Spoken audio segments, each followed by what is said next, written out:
Ano po tayo, magsisimula po tayo ng bagong series this particular day.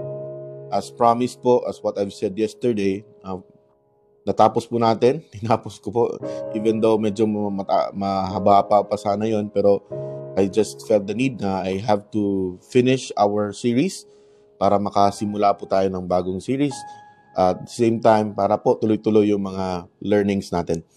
Dito po pala sa ating prayer online or Mornings of Hope, our goal is to receive inspiration and instruction through the Word of God. Lalo na sa sitwasyon natin ngayon na nasa crisis tayo sa COVID-19 situation na puro negativity, puro negative news, reports yung naririnig natin na creating panic, creating fear sa puso ng tao. Marami na pong anxious, marami ang takot, marami ang nagwo-worry, and those feelings are always parang naiintindihan po natin yon kasi nga it's crisis, no? Who would have thought na dadaanan natin to? Kaya binabuti po natin na gawin tong particular program na to be a voice of hope for people. So our goal here, my goal here is to give you instructions and to inspire you para po maging puno tayo ng faith, puno tayo ng hope. Kasi no matter what happens, God is still seated on the throne. That's why we need to receive inspiration from the Word of God para kaya nating i-overcome yung mga challenges natin and hindi lang ma-survive but become victorious at the end of this quarantine. So, before po tayo pupunta sa prayer time later on, we're gonna be having a time of receiving the Word of God. Kasi as what I've always said, yung Word ng Lord, yan po yung foundation ng buhay natin. If your life is founded on the Word of God, kahit nasa krisis tayo, kapatid, matatapos tong nakatayo ka pa rin. Matatapos tong overcomer ka.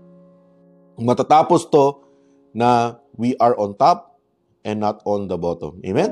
So as we continue, or as we start a new series, the title of this series po is I choose to grow. This is about principles for self-improvement. And why is this important? But ito yung kailangan nating matutunan.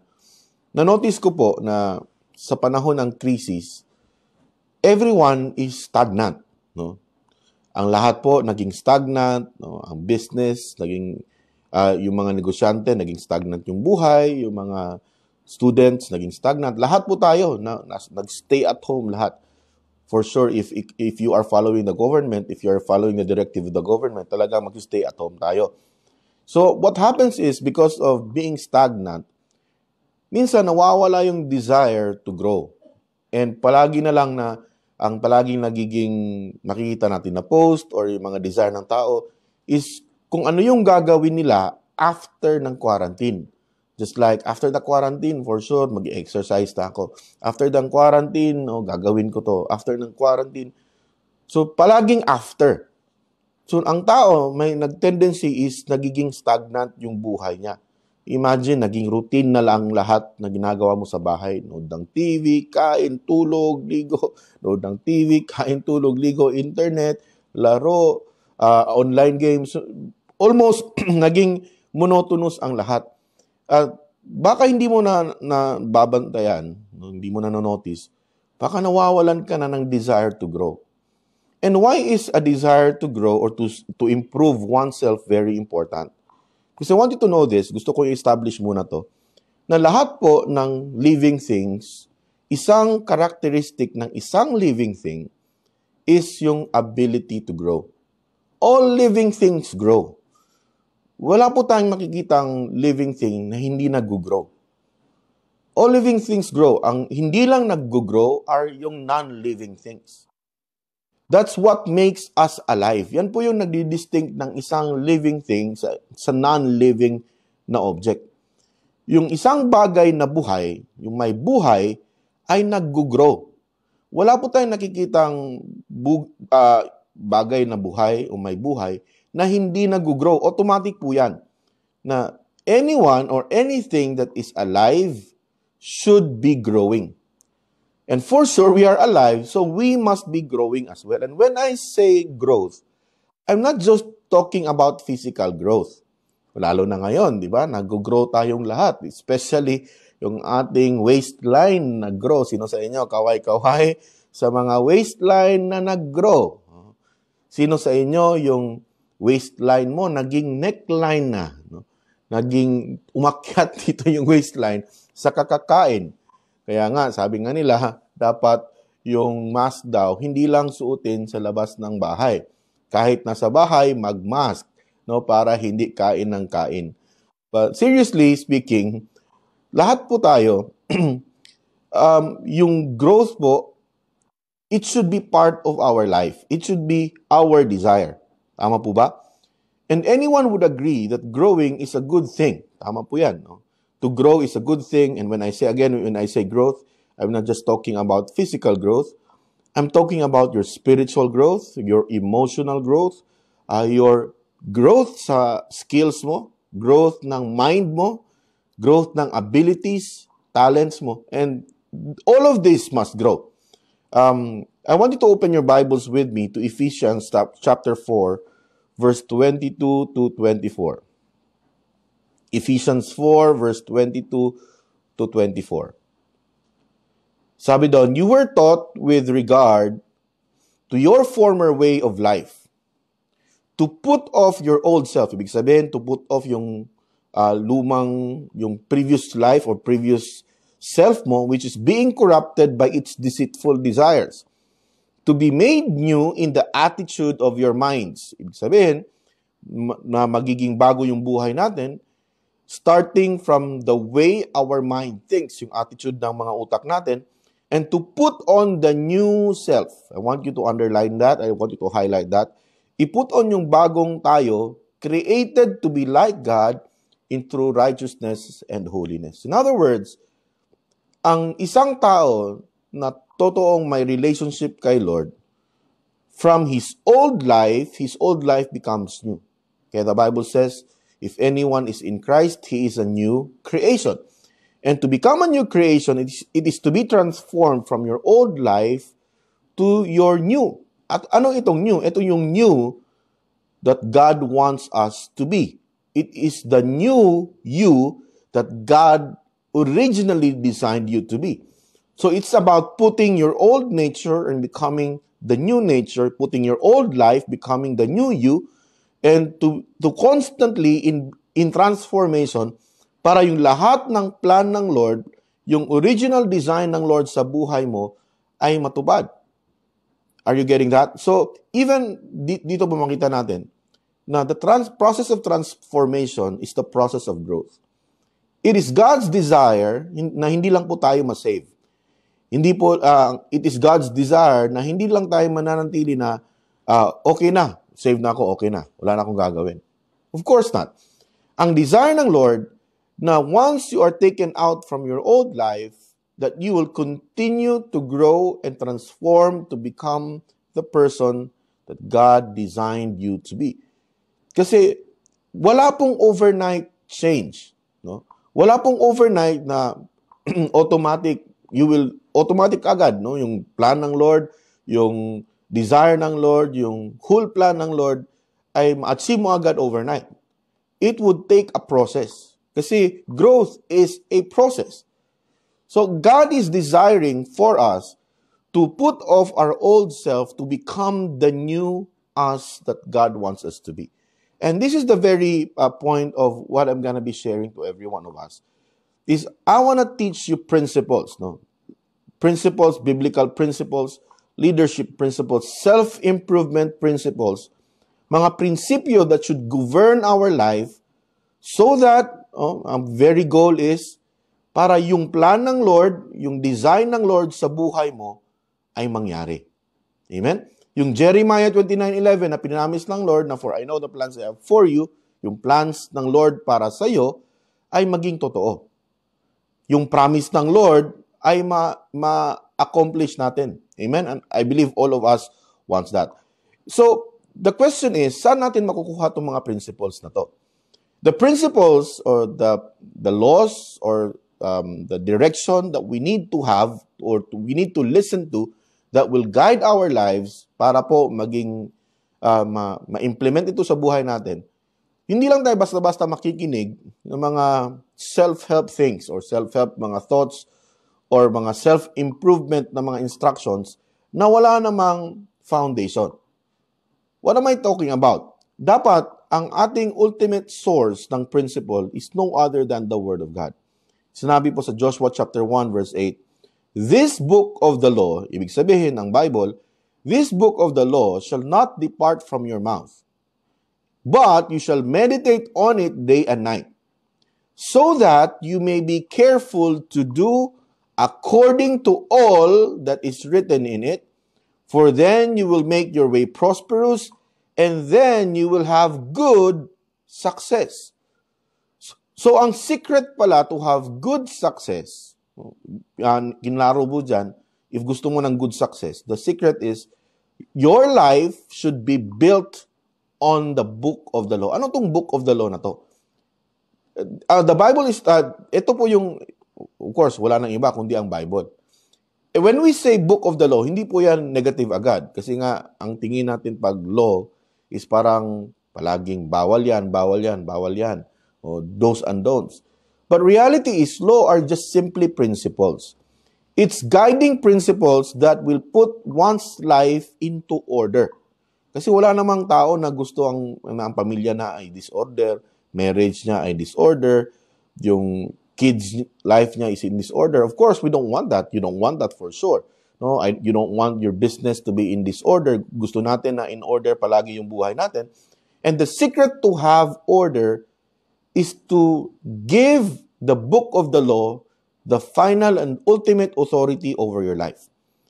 Ang sabi dyan ni Joshua na if ang Bible, ang word ng Lord, is yan yung final authority sa buhay mo, ibig sabihin, whatever the word of God says you follow, and you meditate on it day and night, kaya ginagawa din natin to in the morning kasi it's part of our meditation, so that you may be careful to do according to all that is written in it. So if you follow the book of the law, you use its principles, you meditate on it, you allow the word of God to sink into your heart and to your mind, and then you do whatever the word of God is telling you to do, the principles that you will learn from the word of God, then you will become prosperous, then you will have good success. I believe walang tao na ayaw ng success. For sure, ikaw, kaya nandito ka, kasi gusto mong maging successful. Maging successful ang marriage mo, maging successful ang family mo, maging successful ang business mo, and if you're a student, maging successful yung pag-aaral mo. And whatever desire that you have right now, I believe whatever field you are in right now, you want to be successful wherever God has placed you. Tama po ba? So the question is, where do you get your principles? No? Kasi pwedeng kumuha ka lang ng principles sa internet. No? Si-search mo lang. O, pwedeng kukuha ka lang basta-basta sa kahit ano-anong video na lang sa YouTube. But dapat yung source natin tama, no? Tamang prinsipyo, pag tamang pananaw, tamang galaw. No, if tama po yung nare-receive natin, automatically nagiging tama. But ano po yung batayan ng tama, no? The truth should be absolute, no? Kung ano yung tama, it should be truth, and what is the truth, it should be absolute. And when I say absolute, it is not relative whether you believe it or not. When we say absolute, because it is what God says it to be. And if ito yung sabi ng Lord, no, if we follow it, for sure, it will work. Kasi it's a universal principle. So, walang iba, kundi ang basis natin should be the Word of God. So, and the Word of God, ito yung pinasa natin kanina, ang desire ng Lord is ang tao, ikaw, tayong lahat, we should grow. We should desire growth. And I believe if papipiliin ka, talaga, wala namang tao na ayaw mag-grow eh. Ang lahat ng tao gusto mag-grow. Gusto nilang mag-grow yung buhay nila, yung spiritual life nila.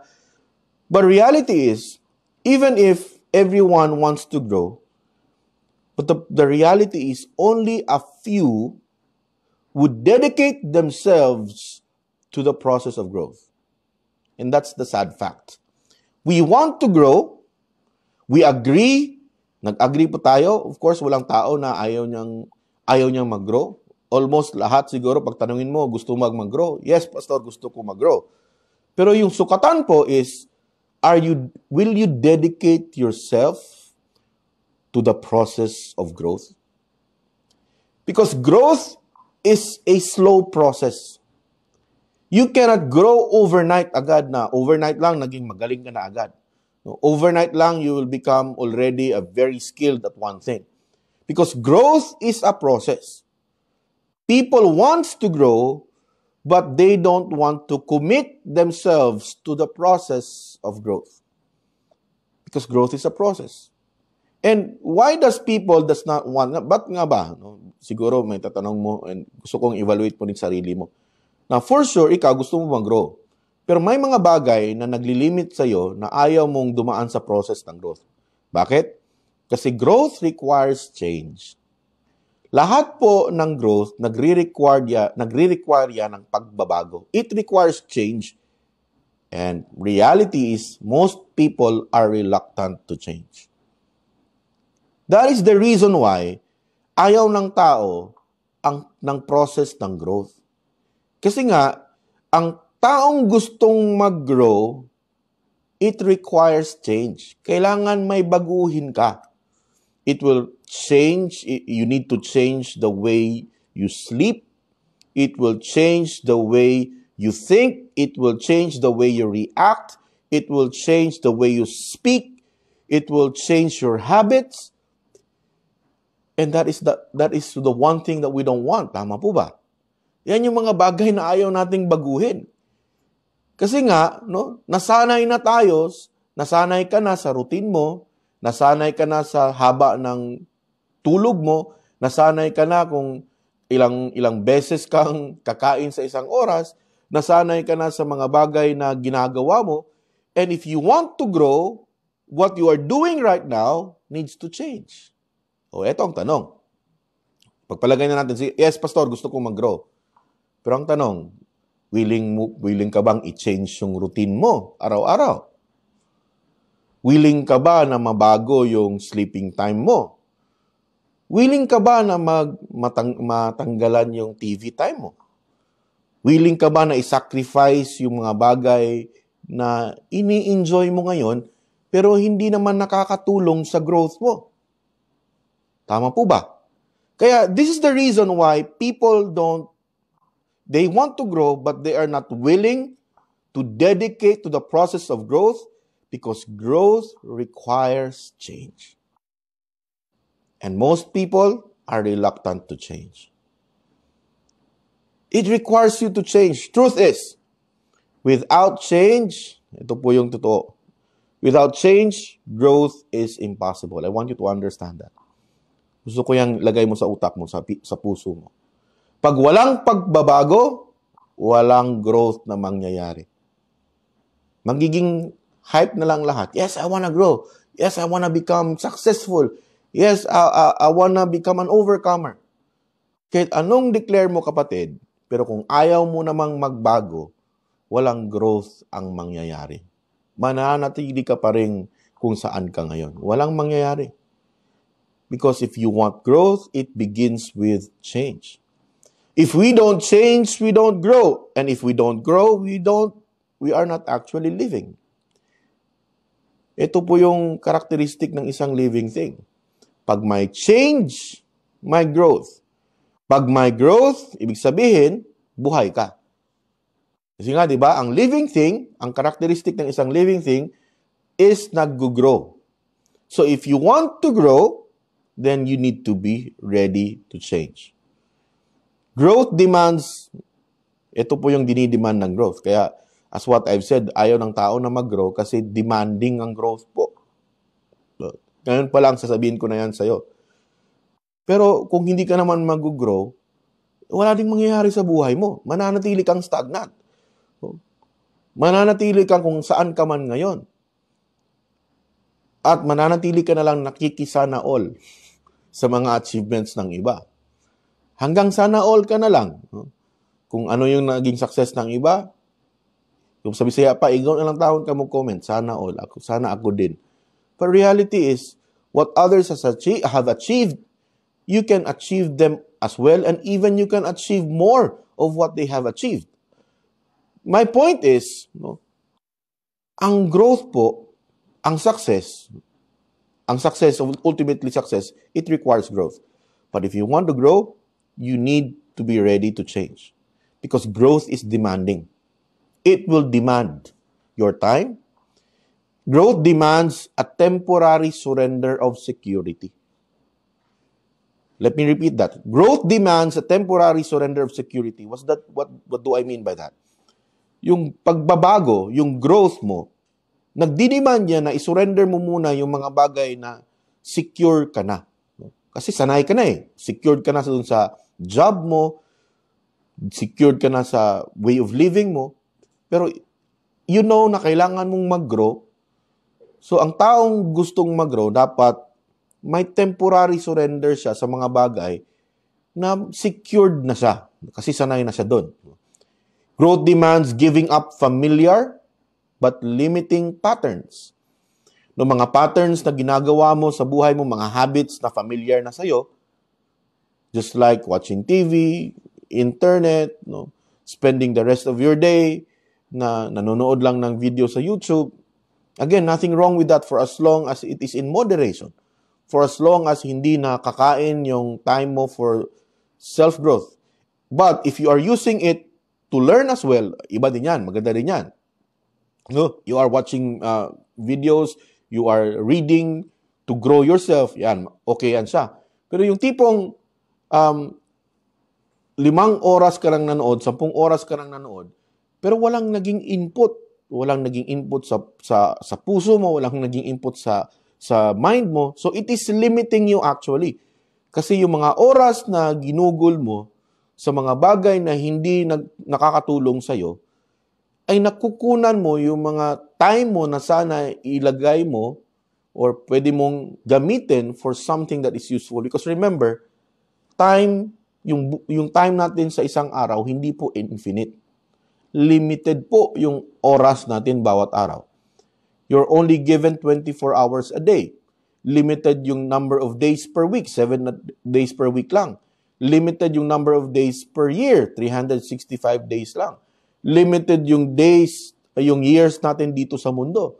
So yes, we may live forever after this life, but in this world, we are only given a limited time. So if you don't use your time wisely, no, ang mangyayari is it will limit your growth. Kaya if you want to grow, it demands temporary surrender of things that you are already used to. It demands giving up familiar patterns, but it is limiting your life. Growth demands giving up safe but unrewarding work. Yung mga bagay na ginagawa mo, na safe naman siya, okay naman, pero alam mo na you are meant to do more. You're doing work that is not really actually rewarding you. Growth demands giving up on the values you no longer believe in. At ang growth po, again, walang mangyayari sa buhay mo, walang mangyayari sa buhay natin. Wala pong growth na mangyayari if hindi ka willing mag-give up sa mga bagay na naglilimit sa'yo. People refuse to grow because they are afraid to take a new step. Tama? Ang tao ayaw mag-grow kasi nga, every time gusto mong mag-grow, it involves taking a new step. Mga bagong bagay na hindi mo ginagawa, na if you want to grow, you need to be willing to go into the unknown. Kasi nga unknown pa sa'yo eh, kasi hindi ka pa sanay doon. Kaya if you wanna grow, be willing to take the new step. At ito yung ayaw ng tao. For sure, ito yung ayaw mo kasi nga bagong gawain and hindi ka sanay doon. So, people are afraid to take the new step.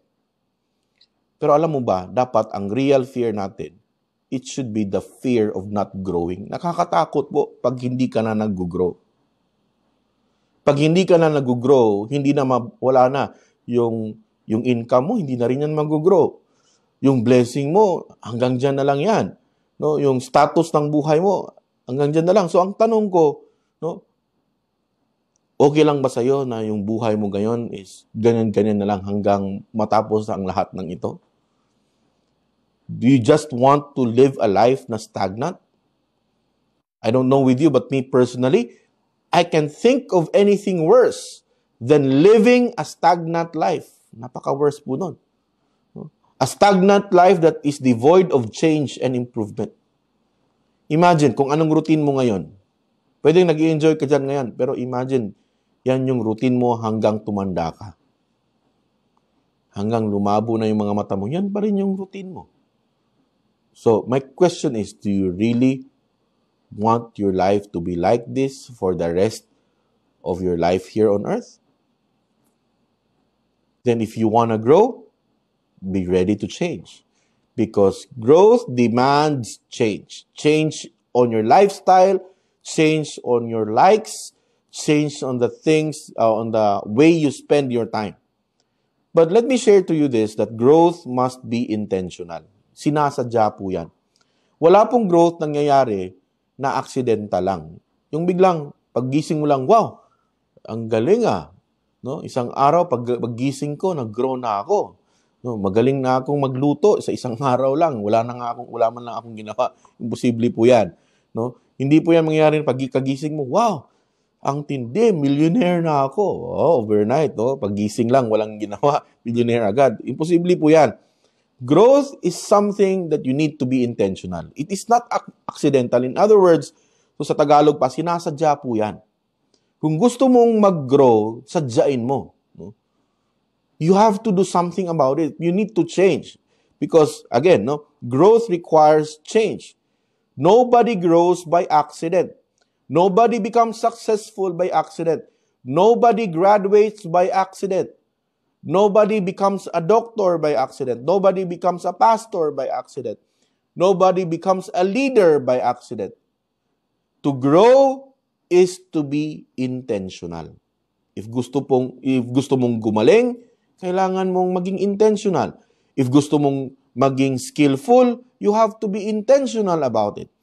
Hindi lang yan biglang gagaling ka na lang sa pagko-coding ng program if you wanna be a programmer. It does not happen that way. You have to be intentional about it. Growth must be intentional. Another thing, growth is a choice. Choice po yan. It's a choice that all of us needs to decide on. Everyone thinks of changing the world, but no one thinks of changing himself. When I say change, if you want to grow, yung change po na sinasabi ko, hindi po yung change ng external. It's an inward change. It's you that needs to change. Because it's you that wants to grow, kaya ikaw muna ang unang magbago. Kasi again, no, walang taong nag-grow na hindi nagbabago. Para mag-grow, kailangan mong magbago. Palagi natin sinasabi, change the world, no? Let's change the Philippines. Iba, change the president. Lahat na lang, change. Pero alam mo ba na gusto na nga nating mabago yung sitwasyon natin, but sad to say, ayaw naman nating magbago. Alam mo anong secret if you really want your situation to change? No? Sino sa inyo gusto mong mabago yung financial situation mo? No? Pwede bang taas ng kamay? No? Sino sa inyo gusto mong mabago yung income mo? Who among you wants mag-change yung relationship mo, maging mas malapit kayo mag-asawa? Who among you wants to have a change in the way your family would change for the good, na maging mas malapit kayo sa isa't isa? Kasi ang secret po, if you wanna change, is nagsisimula sa'yo. If I change, I want you to know this, if I change, everything changes. If you want your business to change, you change first. Ikaw dapat unang mabago. If you want your marriage to change for the better, magsimula yan sa'yo. You change first. Don't wait for your husband to change. Don't wait for your wife to change. Do the change first in your life. If you want your children to change, no, ikaw muna magbago. Because if I change, everything changes. Palagi natin gustong mabago yung sitwasyon natin, pero reality is ayaw naman din natin magbago. Ang reason na meron na ngayon sa atin, kasi nga, kailangan nating magbago. Amen? Yung palagi yung sumisigaw sa gobyerno na, gawan nyo naman ang paraan na matapos itong COVID-19. Ayaw mo namang magbago, labas ka ng labas. No? Lumalabas pa na walang maskara, walang mask, no? Na hindi pa nagso-social distancing. So, if you want change, you change first. Because if I change, everything changes. Alam mo ba ang pagbabago? When I say pagbabago, yung outside po, no? Hindi tayo. Yung outside natin. Yung pagbabago outside is inevitable. Inevitable. What do I mean by that? Ang pagbabago is something na we cannot stop. Like for example, pagbabago ng mundo, pagbabago ng like ngayon, no? Even after, alam mo ba, even after this coronavirus, talagang may pagbabago sa mundo. May mga new normal na mag-iiba yung takbo ng mundo, for sure po. That is one thing, for sure. Because change is inevitable. We cannot do about it. We cannot control it. Everybody has to deal with it. But on the other hand, growth is optional. If change, external change is inevitable, but growth, which is inward, tayo yan, it is optional. You have the choice to grow or not to grow. Kaya nga, walang nangyayari sa buhay mo because for so long, you are choosing not to grow. And people who are unwilling to grow will never reach their potential. People who are unwilling to grow, they don't reach their potential. No, parang yung sa shinare ko sa last series natin, ang mga taong hindi nag-grow, ayaw mag-grow, hindi nila na-reach yung full potential niya. So when you choose to grow, it will make a big difference in your life. Okay, listen. I want you to listen to this. Alam mo ba na ang mga successful people compared sa mga not successful, when it comes to their abilities, wala silang pinagkakaiba. Pareho lang. Pareho silang na magaling. No? May marami akong kilala na skillful na mga tao na sayang, hindi nila nagamit. Skillful sila, pero hindi sila successful. Alam mo ba na pwede kang skillful pero hindi ka successful? Pwedeng magaling ka pero hindi ka successful? Why? No? So anong difference ng successful people sa unsuccessful people? Na pareho naman silang na may skill. Alam mo saan sila nagkaka-different? They vary in their commitment to personal growth. Doon sila nagkakaiba sa commitment nila to grow. Ang mga successful, they are committed to grow every single day. They are committed. They commit themselves for personal improvement. They commit themselves for personal growth. Pero yung mga taong unsuccessful, sayang lang yung galing. Magaling nga, pero wala silang desire, hindi sila committed to grow on a daily basis. And people who are developing themselves, or we call this self-development. Alam mo ba na, kapatid, na self-development brings contentment. If you are developing yourself, nakokontento ka. And the happiest people are those who grow daily. Alam mo ba yan? Yung mga taong nag-grow araw-araw, sila yung mga taong happy. Ang self-development, nagbibigay yan ng contentment. Always, palagi ko po nagagamit na illustration is ako personally sa nangyayari ngayon. No? I find self-fulfillment or self-contentment every time alam ko nag-grow ako spiritually, nag-grow ako with my relationship with God, nag-grow ako in knowledge, wisdom, and understanding. It gives me contentment kasi alam ko na I am alive. Kasi again, what makes you alive is your growth. Amen ba? So, principles for self-improvement. I'm gonna be starting, actually what I have just shared is just the introduction. For the next few days po, ito po yung pagtuunan nating mga pansin, is what are the principles that we need to apply in our life so that we will constantly grow. Point number 1. Principles for self-improvement.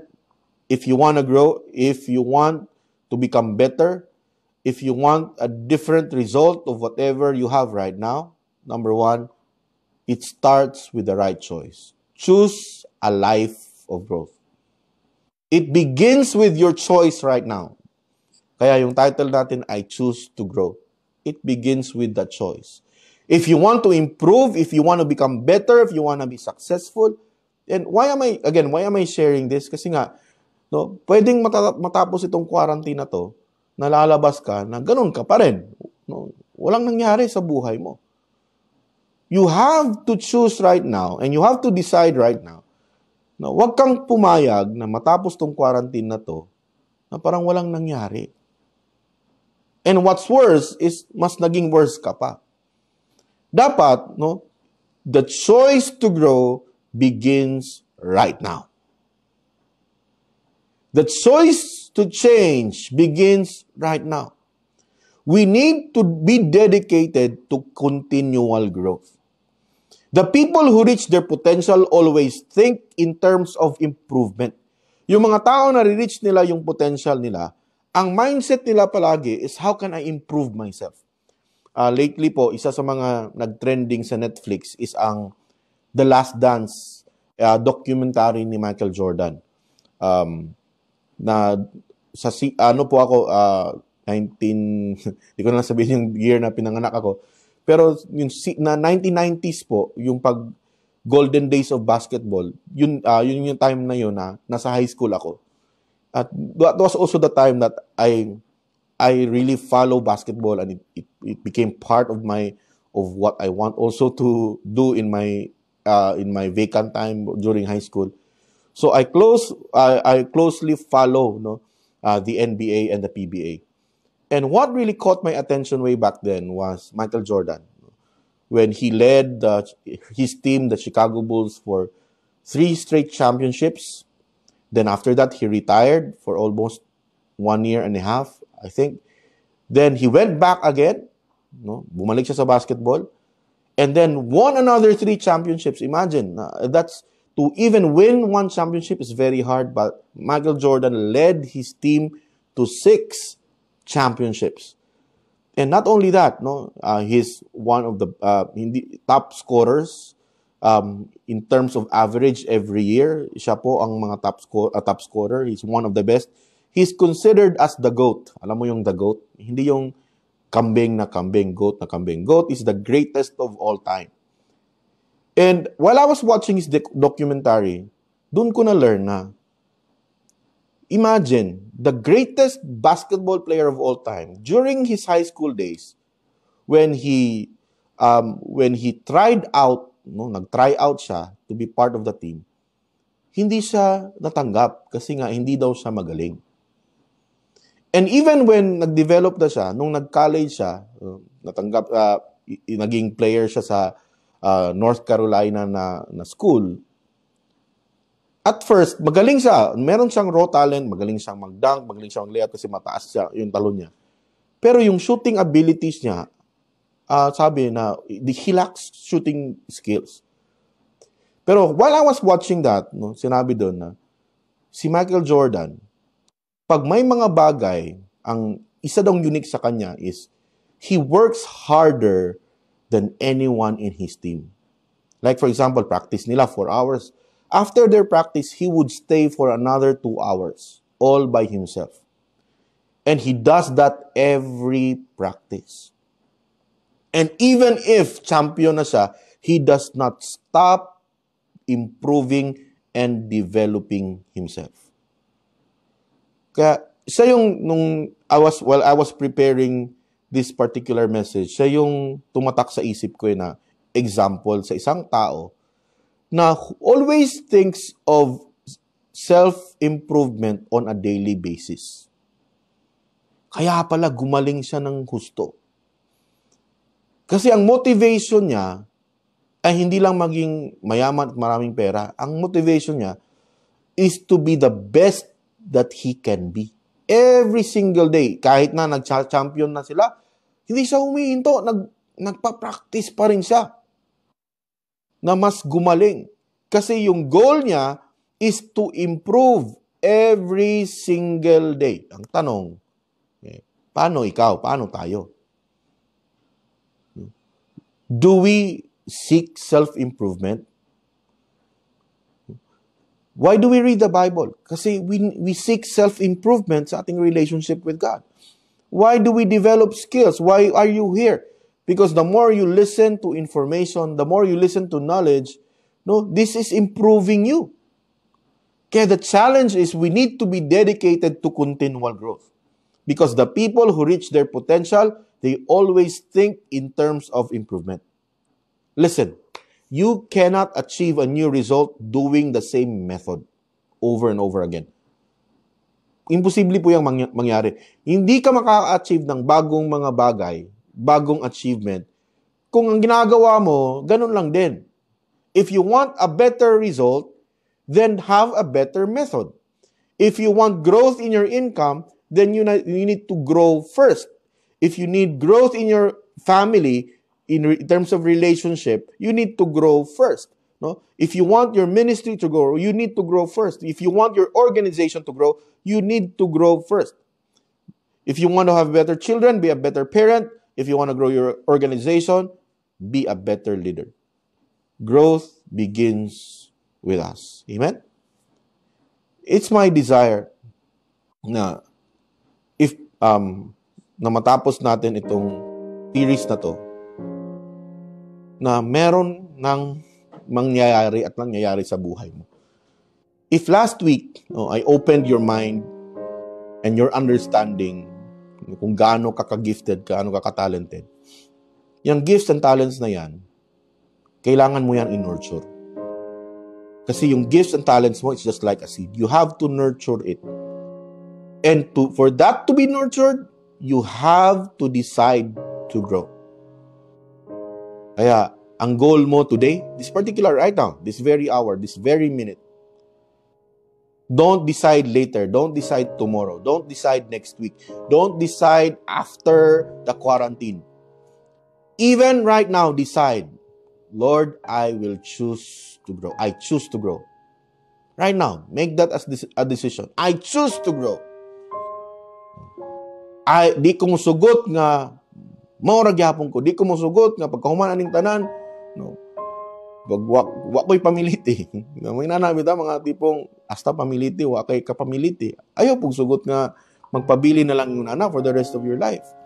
Na pwedeng, again, wala po tayong kasalanan kung pinanganak man tayong mahirap. Wala po tayong kasalanan doon. And it's not a sin. It's not something that you have to be ashamed of. That you have, if you are born poor. Pero medyo may problema na ata. If after ilang years, for how many years, parang walang nangyari sa buhay mo. Ibig sabihin, no? At wala kang ginawa na mag-develop at mag-grow ka. Always remember this. Growth demands change. It demands change and sacrifice. The challenge is, don't be afraid to do the new steps of the first step of growth. Dapat mas matakot ka kung ang buhay mo ay manatiling stagnant. Yan yung nakakatakot. Kasi parang wala ka ng buhay niyan. Kasi di ba ang living thing, characteristic ng isang living thing, is a living thing is growing. So, pakitanong mo sa katabi mo, buhay ka pa ba? No? Kasi ang taong buhay, nag-grow. And growth is a choice. You have to take responsibility. Yes, by the grace of God, kailangan din ng tulong ng Lord. But it is your decision. It's your decision. It's not a decision of your parents if you're a young person. It's not the decision of the president. It's not the decision. Walang magagawa si Duterte. Walang magagawa kung sino mang maging presidente natin in the future. Wala pong magawa sa pamilya natin kung in the first place, ikaw mismo ayaw mong mag-grow. Kasi ang growth, nagsisimula sa'yo. It requires change. You wanna grow? Change should begin today. Amen? Who among you wants to grow? Who among you wants to change? Then surrender, starting today. Action points after this. after this prayer online, I want you to have a meeting. A meeting with whom, Pastor? I want you to have a meeting with yourself. No? Mag-meeting ka sa sarili mo, upuan mo, i-evaluate mo, tingnan mo yung pag-spend mo ng oras mo. Tingnan mo yung mga bagay na nasasayang lang yung mga time mo sa mga bagay na hindi naman nakakatulong sa growth mo. And then, make a schedule. Gawa ka ng schedule. If gusto mong lumalim yung understanding mo sa Word of God, no, lagyan mo ng time. Mahaba na time yung pag-study, personal na pag-study ng Bible. Amen ba? Have a meeting with yourself. Evaluate. Evaluate your time. Evaluate how you spend your time. And then decide, Lord, from now on, I choose to grow. And when you choose to grow, change. Change. Baguhin mo yung schedule mo. Baguhin mo ang pag-spend mo ng oras mo. No, kung if alam mo na sobra-sobra yung panonood mo ng TV, bawasan mo. Alam mo, sobra-sobra yung panonood mo ng mga funny videos sa YouTube, mga 10 oras, tawa ka lang ng tawa kasi wala ka nang ibang ginawa. Nanood ka lang ng funny video sa YouTube. Bawasan mo. And then, lagyan mo ng oras that you will decide to grow. You want to grow your skill, then commit specific times to grow that. If you want to develop skills sa cooking, then commit a time for that. If you want to grow as a leader, then commit time to develop as a leader. Actually, yung ginagawa nyo ngayon every morning, you are committing yourself to grow. Amen? And I want to challenge you, ito, because the best growth is spiritual growth. If nag-grow ka spiritually, susunod po ang physical growth. Yung skills, susunod yan. I want to challenge you. Commit. Commit every single day, every morning, that you will put God first. Commit, no? Hindi lang kasi pwedeng, at first, pwedeng excited ka eh.